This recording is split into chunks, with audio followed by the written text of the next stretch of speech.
Mieli Lietuvos žmonės, brangus broliai lietuviai, nuoširdžiai sveikinu Jūs Lietuvos valstybės atkūrimo 99-ųjų metinių proga.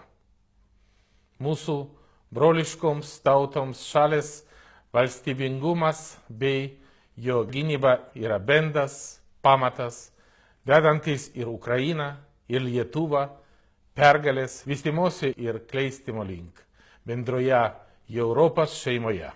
Strateginė mūsų valstybių ir tauta partnerystė buvo išbandyta istorijos, kurią ukrainiečiai ir Lietuvai kartu kūrė ištisus amžius. Ir šiandien visa Ukraina jaučia jūsų draugišką paramą.